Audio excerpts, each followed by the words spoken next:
سوال 125 هم سوال خوبی بود از مبحث مثلثات و ترکیبش با اتحادها. سوال 125 میگه آقا اگه سینوس 4 بعد کوسینوس به توان 4x مساوی 5/6 باشه مقدار مثبت این عبارت رو از من میخواد. خب اول کاری باید انجام بدیم اینکه سینوس به توان 4 بعد کوسینوس به توان 4x رو به کمک حالا اتحادهایی که بلدیم یکم ساده ترش کنیم. اونم چجوری؟ ما میتونیم سینوس به توان 4x رو بنویسیم سینوس به توان 2x به توان 2 به علاوه کوسینوس به توان 2x به توان 2 برابر 5/6 هست. و حالا مجدد هم میشه اینو ساده ترش کرد. چجوری؟ ما یه چیزی میدونیم از اتحاد مربع دو جمله. میدونیم آقا اگه الان آ به علاوه به توان 2 طبق اتحاد مربع دو جمله‌ای خب میشه اولی به توان 2 دومی به توان 2 برابر اولی در دومی. حالا من میخوام این A2 به علاوه B2 رو به دست بیارم. خب این چی میشه؟ A2 به علاوه B2 میشه A به علاوه B به توان 2 منهای 2B. از این نکته استفاده میکنم.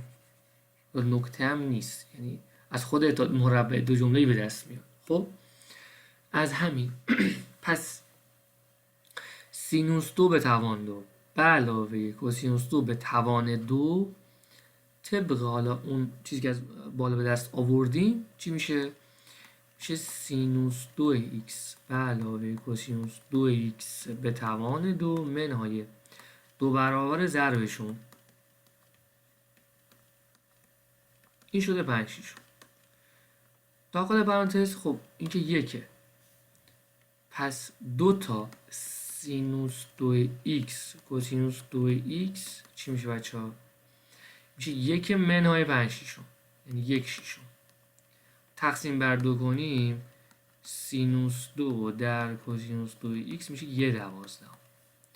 حالا سوال سینوس 2 در کوسینوس 2 خب میشه نوشت سینوس x با سینوس x کلش به توان 2 مساوی 1/12. اینو میخوام تا جای پیش ببرم که یکم به خواسته سواله یکم به سینوس 4x نزدیکتر بشم که بعدم بتونم خواسته سوال رو محاسبه کنم. خب سینوس x در کوسینوس x طبق یه رابطه که داخل کتاب درسی شما تو پایه 12 تجربی هست، اونجا میگفت که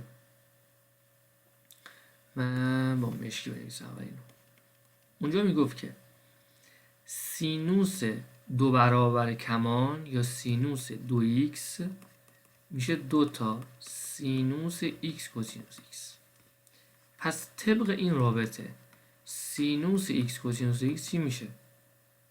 میشه 1/2 سینوس 2 برابر کمان. از این رابطه استفاده میکنم. به جای سینوس x در کوسینوس x این رابطه پایینی رو می‌نویسم. میشه 1/2 سینوس 2x کلش به توان 2 که میشه 1/4 سینوس به توان 2 برابر کمان. این شده 1/12. پس سینوس به توان 2 برابر کمان میشود 1/0. خب رسیدم به 2x، کم کم دارم نزدیکتر میشم به 4x. حالا طبق یه رابطه دیگه ای باز توی کتاب 12 تجربی اینو قرمز می‌نویسم براتون. چی میگفت؟ میگفت آقا کوسینوس 2 برابر کمان 3 تا رابطه داشت. از اون 3 تا رابطه بیرون میومد. یکی از اونا 1 منهای 2 تا سینوس به توان 2 آلفا بود. یکی از اونا. پس اگه اینو یکم ساده تر کنیم 2 تا سینوس 2 بره اونور میشه 2 تا سینوس 2 مساوی با 1 منهای کوسینوس 2 برابر کمان تقسیم بر 2 بشه سینوس 2 آلفا چی میشه؟ میشه 1 منهای کوسینوس 2 برابر کمان تقسیم بر 2. پس طبق این رابطه مجدد سینوس به توان 2 برابر کمان چی میشه نوشت؟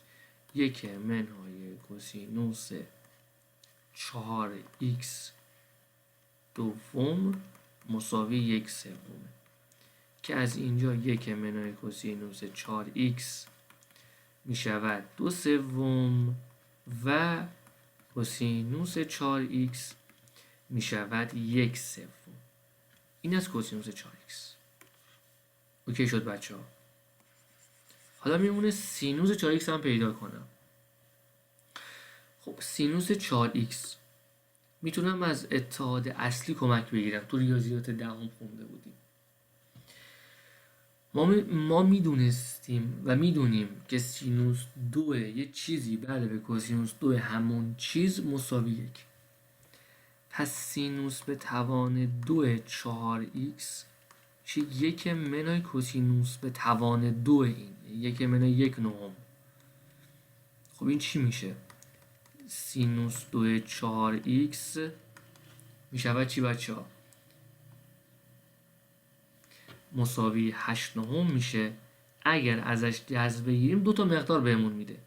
چون سوال گفته مقدار مثبت رو میخوام پس مثبتش رو انتخاب میکنم. یعنی سینوس 4x اگه از طرف این جذر بگیرم رادیکال 8 میشه 2 رادیکال 2 جذر 9 هم میشه 3. پس سینوس 4x هم پیدا شد. حالا بریم سراغ خواسته سوال. پس از همه اتحادها استفاده کردیم. از اتحاد مربع دو جمله‌ای، از روابط مثلثاتی که توی دهم خونده بودید و بیشترش توی 12 تجربی. از اون استفاده کردیم. حالا خواسته سوال چی میاد؟ میگه 3 تا سینوس 4x. این بالا می نویسم 3 برابر سینوس 4x میشه 2 تا رادیکال 2 سوم که اون 3 با 3 میره اینجا 2 رادیکال 2 میمونه به روی رادیکال 2 تا کوسینوس 4x هم که 1 سوم دیگه بچه ها. رادیکال 2 رادیکال 9 میره 2 به روی 1 سوم میشود 6. یعنی جواب ما میشود گزینه 1.